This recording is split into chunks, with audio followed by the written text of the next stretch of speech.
everyone, Karen Roby and Tiernan Ray here for ZDNet. We're talking today about AI, specifically disastrous AI, and how to avoid that getting out into the wild, as we've talked about here, Tiernan. So first, let's start with an example of explaining what you mean by disastrous AI. Obviously, there's implications with these programs that can greatly impact people's lives. So talk about that first. Well, I think, Karen, the sort of prime example of disastrous AI most people will think about in recent memory was Amazon.com's Rekognition with a K program. Came out a few years ago and it was instantly attacked from several corners. The ACLU showed they could take this software and train it on faces of US congressmen and actually link those people to mugshots, which meant that the program was disproportionately, erroneously categorizing people of color as being criminals.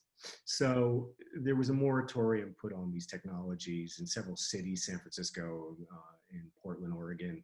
There were bans on facial recognition. And so the question becomes, how do you detect, given that these programs clearly appear after the fact, deeply flawed, how do you detect before they're out in the wild, before they're being used by institutions against people?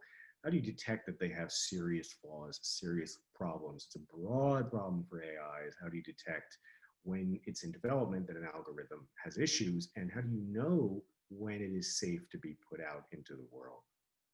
And that's a $1 million question, Tiernan, because these AI programs and the developers are coming from all different places. So how do you even begin to streamline that and rope that in? We spoke this week with a scientist at University of California at Berkeley who has spent years working with robots. And the reason that's important is robots have to be tested in a lab setting where there are physical constraints. There can be real damage if you have something like a robotic arm that is out of control. So Sergey Levine is an assistant professor at Berkeley who works with these robotic systems for years. And he had an interesting post on Medium this week, and we followed up with him, talked with him about it. How would you know that AI is ready to be put in the wild? And he has what sounds like a brilliant solution. The basic idea is you take one piece of software that is, let's say, in charge of something like driving an autonomous vehicle, AI software to make driving decisions, or running some important piece of infrastructure like an HVAC. You don't want to put it out there before it is ready. So what you might do is you give it reams and reams of data offline, as they say. You train it first. You don't let it have any interactions in the real world. And then the next piece, which he added, is something called a critic. You have another part of the program that sort of sets a high bar and says to the first part, you can't do that. You can't accelerate. You can't move down the road if it's a car program. You cannot turn on that HVAC system now. You can't turn up the heat. You can't turn down the cooling because it's going to have disastrous consequences based on years and years of amassed data.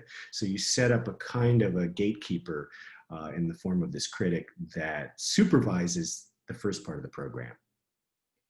And the interesting thing, I know, Tiernan, AI is really one of the things that you focus on a lot. You write about it a lot. We're talking about it a lot. And I'm sure over the years, as you've seen AI, from this technology that we were just hearing a little bit about to, it just seems that it just keeps steamrolling, because the more it's used, the more we develop it, the more issues that come from it that we have to address or becomes disastrous.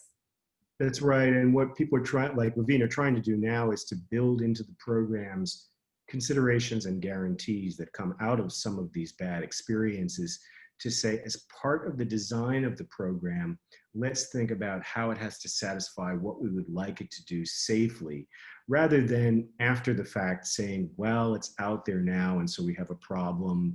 Should we limit it? Should we roll it back? Should we have a moratorium? Should we have legislation? This is going to the heart of the design of these algorithms and saying, why don't we build it better where safety, for example, is part of how we build it, is part of what it's supposed to achieve. So what we often call the objective function, what's it supposed to do? It's supposed to recognize faces. Well, what if you change that objective function to, it's supposed to recognize faces without disproportionately penalizing certain protected groups in the society? That might be part of your design. So it's kind of safety by design, which might be a better route to go than a moratorium after the fact. Yeah, certainly sounds like it. You know, and we're always so quick to want to get things built and out there when there's got to be steps beforehand. that, Exactly. yeah, to keep things safe for everybody. All right. Well, Tiernan, a great article here, of course, up on ZDNet, and much more about AI and what you need to know can be found there on ZDNet. We appreciate you watching today.